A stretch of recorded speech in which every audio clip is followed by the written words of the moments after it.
Selon ce que je crois que je suis, j'aurai un autre lexique que toi. Tu vois?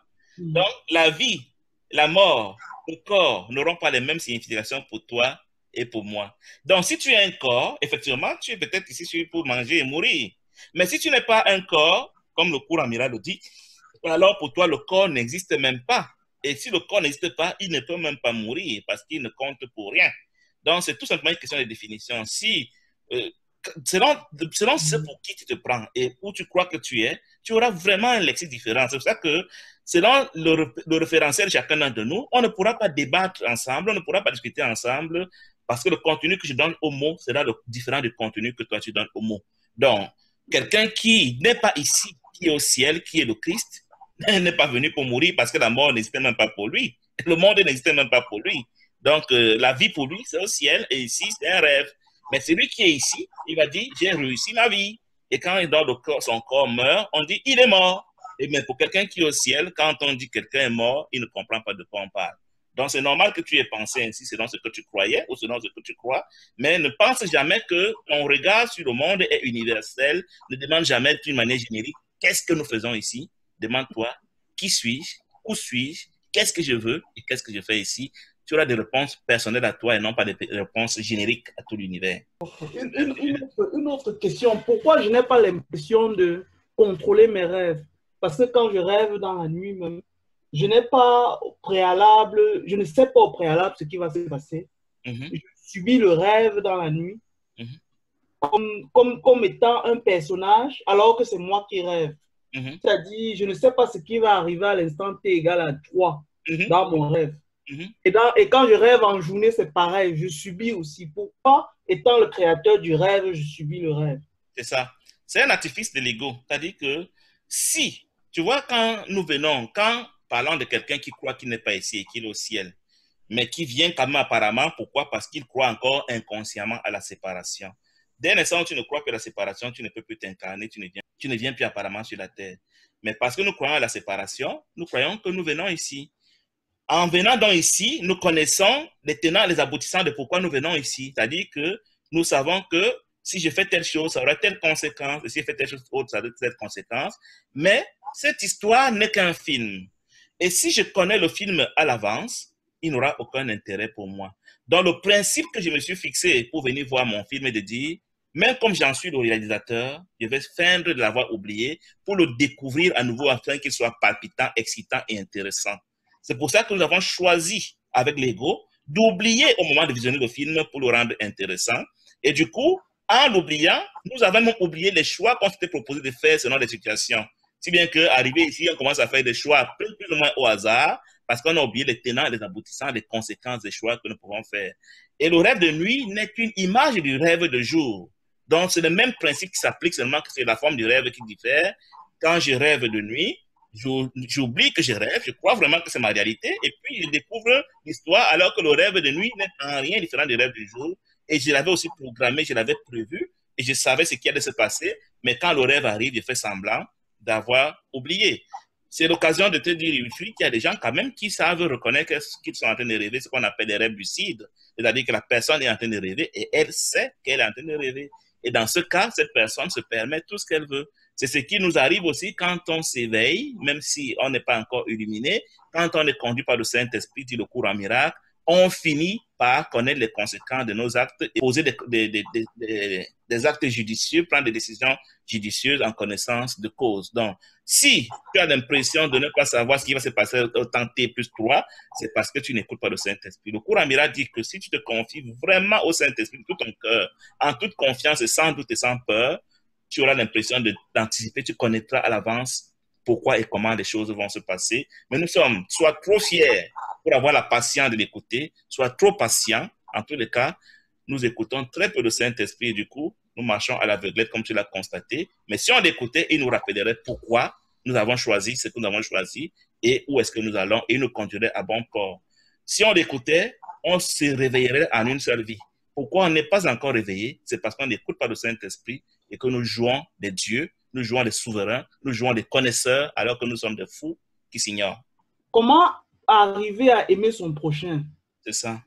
quand tu es dans le manque, manque d'argent pour tu n'arrives pas à payer ton loyer, on te met dehors. Comment, de façon concrète, comment arriver à aimer son prochain quand tu subis les aléas de la vie de façon sévère?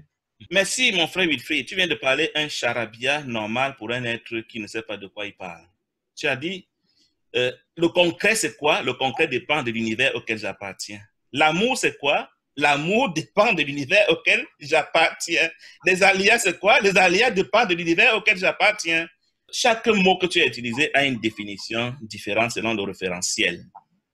Si je prends quelqu'un qui est au ciel, l'amour pour lui, c'est reconnaître que l'autre est Dieu. C'est le plus grand cadeau qu'on peut faire à un être humain. L'amour pour lui, ce n'est pas te donner la nourriture, la boisson, la maison, le sexe et les câlins. Donc, c'est une définition différente. Si je prends quelqu'un qui est dans l'astral, c'est-à-dire les dirigeants de ce monde, ils croient qu'ils t'aiment quand ils ont régi et réglementé notre société, quand ils ont défini les principes philosophiques, grandeur nature, quand ils ont établi les lois auxquelles la société va s'astreindre pour être disciplinée. Pour eux, c'est leur manière d'aimer l'univers. C'est pour ça que c'est eux qui parlent de la lumière, des siècles de lumière, des philosophes, des inventeurs. C'est en cela qu'eux, ils expriment leur amour pour l'humanité et pour l'univers. Maintenant, le troupeau a aimé son prochain quand il lui a donné le poulet, il lui a donné le sexe, il lui a donné le câlin. C'est de lui que tu parles.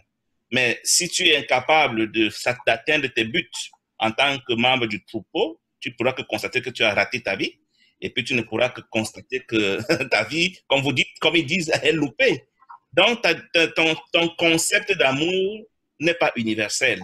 Moi, je pense que je t'ai aimé quand je t'ai révélé que ce monde n'est pas réel et que tu es Dieu. Point. Si je partis parce que tu entres dans cette compréhension, il n'y a pas plus grande preuve d'amour selon moi. Toi, tu penses que tu m'as aimé quand tu m'as envoyé 100 € et que tu m'as donné à manger. Libre à toi. Je ne peux pas te l'interdire, mais ce n'est pas une définition universelle de l'amour. Et selon la définition que j'ai de l'amour, je vais atteindre ma satisfaction ou pas, selon que j'ai atteint mon but ou pas. Aimer, voir son prochain comme étant un Dieu, c'est quoi concrètement? Je veux dire, est-ce que tu peux prendre les exemples concrets pour que je puisse comprendre? Je dis que mon frère n'a jamais péché, il est incapable de pécher, il est aussi juste que Dieu, le pensée de conviction, ne jamais lui imputer la moindre culpabilité. C'est ça, voir son prochain comme étant Dieu. Parce que seul Dieu est à jamais non coupable. Si je pense que tu es coupable, alors je t'ai vu comme quelque chose qui n'est pas Dieu, comme un anti-Dieu. Et c'est ça le jugement. C'est ça la condamnation, c'est ça qui te fait te réincarner. Ah, indépendamment de ce que je lui donne ou de ce que je pense. Il n'est même pas là. Toi, tu vois sa dimension. Il te dit que nous avons 3 corps, si tu me permets ici. Nous avons un corps au ciel, qu'on appelle le Christ, qui nous est commun.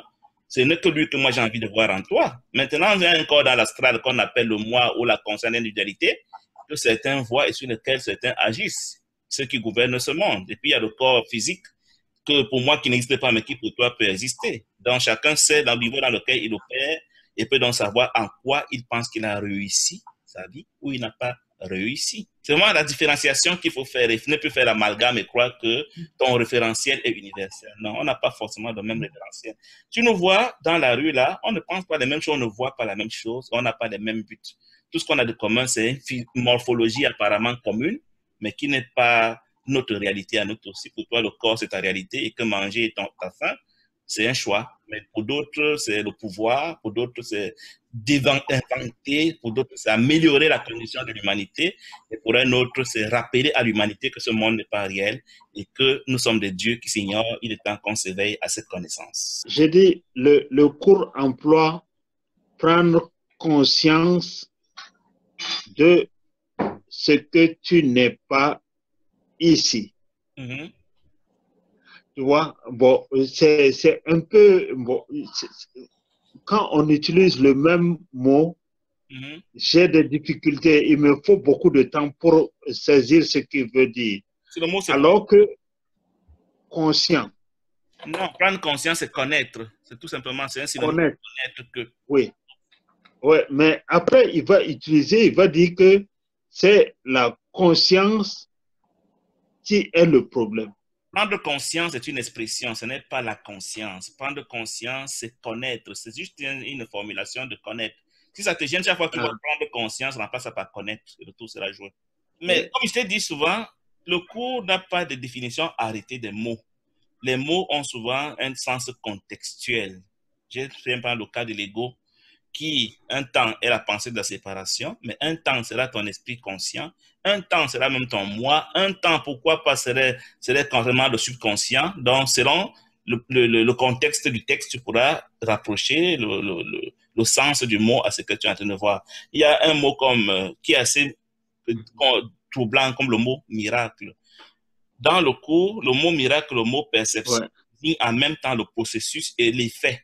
C'est-à-dire que le miracle, c'est la manière de voir du Saint-Esprit, et le miracle, c'est ce que je vois par le Saint-Esprit. C'est pour ça qu'on dira, tu es le miracle de Dieu, en même temps on te dira que tu as fait un miracle. C'est la même chose pour la perception. La perception est en même temps le processus de percevoir et en même temps ce que tu perçois. Il y a comme ça des mots dans le cours qui peuvent avoir des définitions multiples qui peuvent paraître ambiguës à l'esprit qui n'est pas alerte, mais le cours le dit que si tu es venu chercher le débat sur les mots, tu vas en trouver, parce qu'il n'est pas là pour te définir les mots, il est là pour te passer un message qu'il doit recevoir par l'esprit.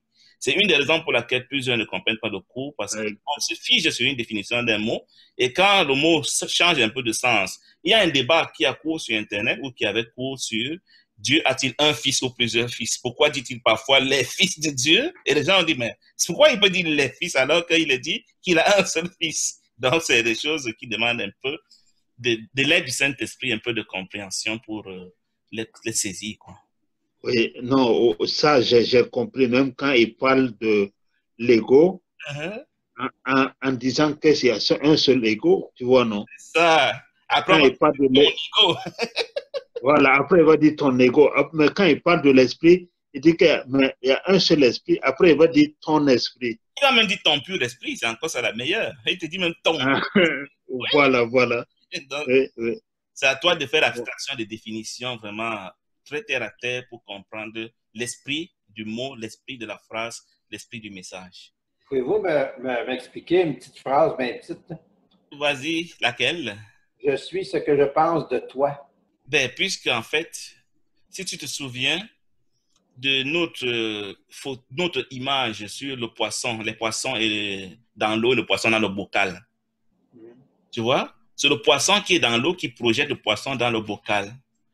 Et dans le bocal, il y a plusieurs poissons qui sont projetés par le même poisson qui est dans l'eau. Donc, les poissons dans le bocal sont l'émanation du même poisson qui est dans l'eau. Autrement dit, l'esprit qui est dans le subconscient est ce qui projette ce monde. Et chacun projette tout ce qu'il voit.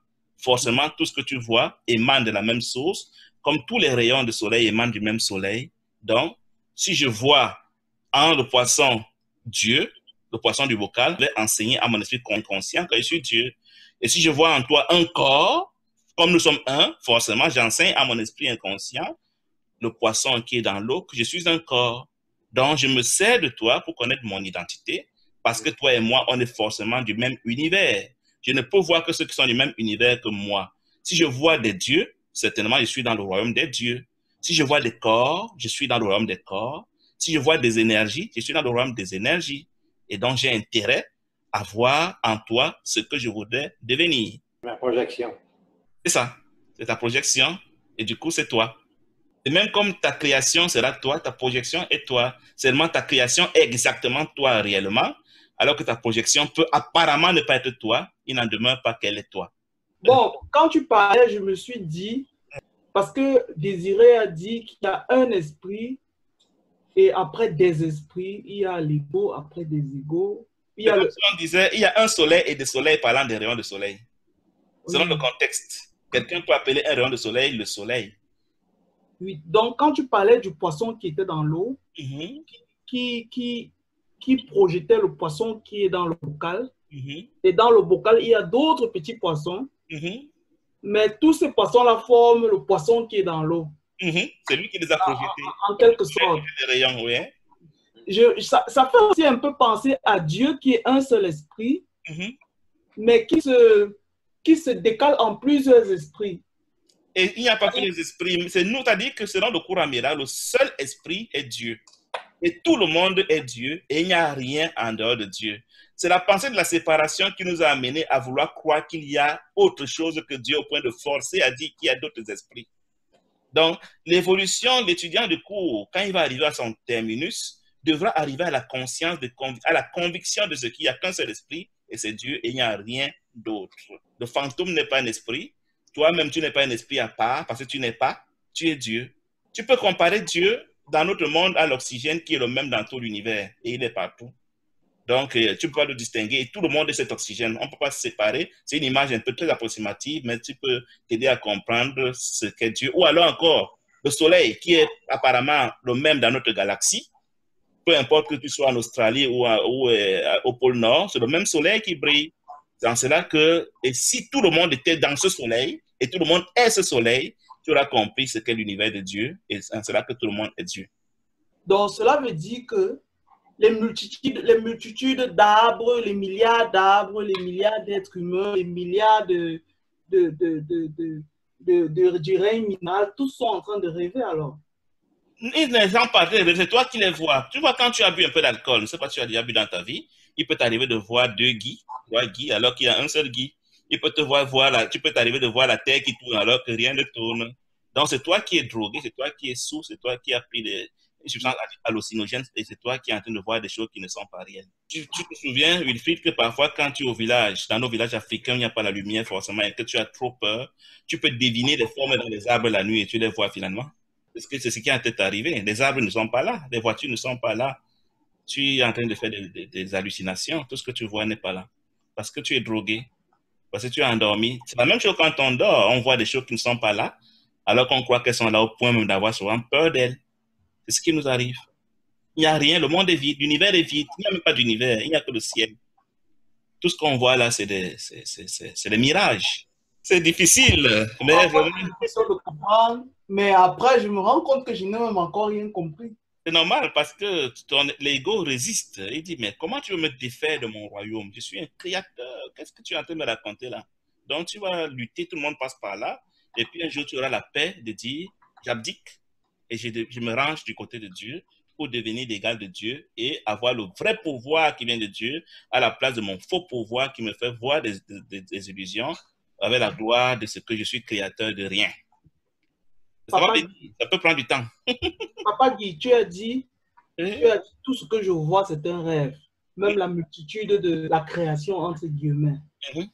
Tout ça, c'est un rêve. Mais pourtant, eux aussi peuvent être dans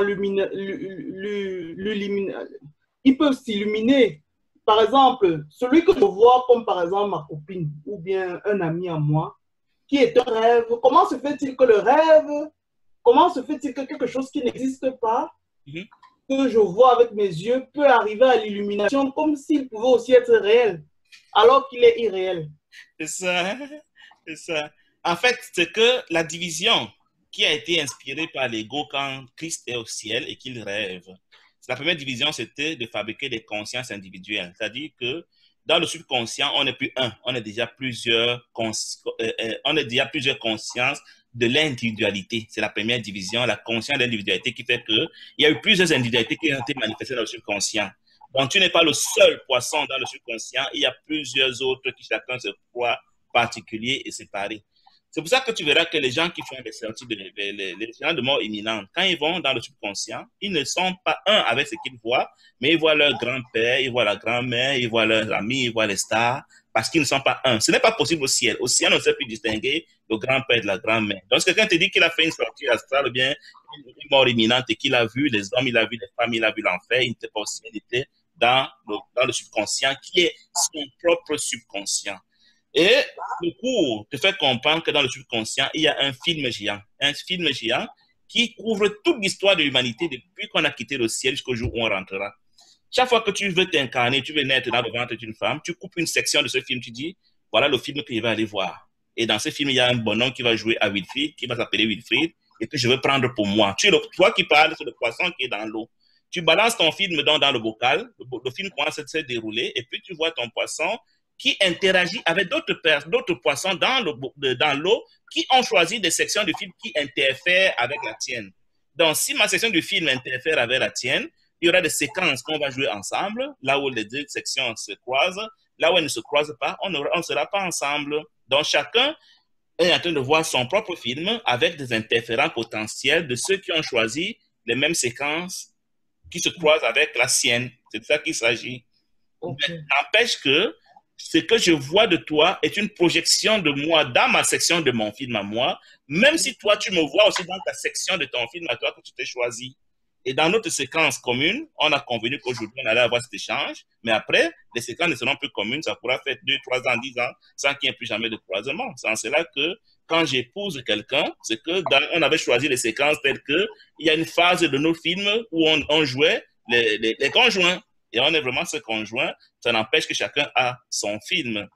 Je vais te dire, Wilfried, il n'est pas sûr que quand nous regardons la Tour Eiffel, nous voyons, toi et moi, la même Tour Eiffel, même si on croit voir la même chose. C'est pour ça que pour essayer d'harmoniser les croyants, nous avons établi comment on appelle ça, des chiffres pour déterminer les couleurs, par exemple, parce qu'on n'était pas sûr qu'on voit exactement la même couleur. On a dit, bon, on va donner des pourcentages de rouge, de bleu et de jaune, je ne sais pas moi quoi, ou de je ne sais pas quelle couleur de vert, pour que quand on voit le chiffre, on peut dire que même si on ne voit pas clairement le même rouge, les chiffres vont nous rassurer qu'on voit quand même les mêmes rouges. Tu vois, l'effort qu'on a dû faire pour les couleurs. Sinon, le daltonien te dirait c'est vert, tu dirais que c'est rouge. Et ça peut aller beaucoup plus loin.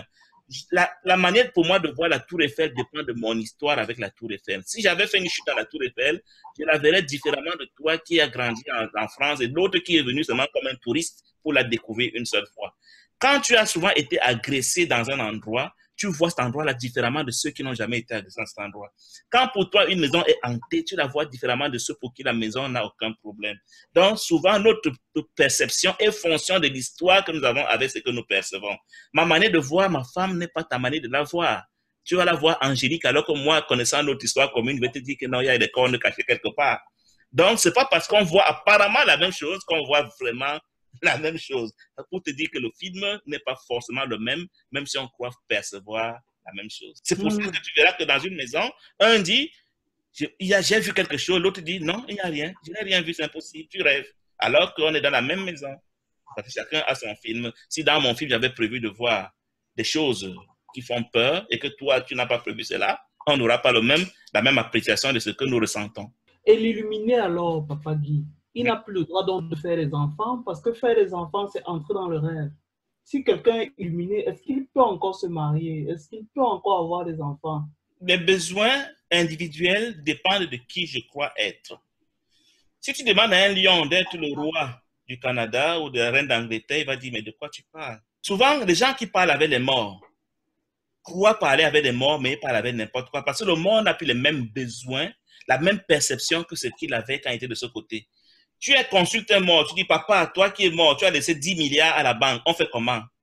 C'est à peine si tu gifles pas, s'il pouvait te gifler. Il dit, mais de quoi tu parles? Ça sert à quoi cette poubelle? Les cailloux que vous avez collectionnés là, tu me parles de ça pourquoi? J'ai dit ça d'une manière ironique pour dire que il faut être dans une situation pour savoir apprécier le regard que la personne pose sur la chose. Mais crois-moi, on n'aura pas les mêmes attentes, les mêmes espérances selon notre identité, selon qui on croit qu'on est. N'empêche qu'il ne m'appartient pas d'établir une norme du genre illuminé peut ou il ne peut pas, parce qu'il y aura des prétentions à être illuminé alors qu'on ne l'est pas, ou on le sera sincèrement.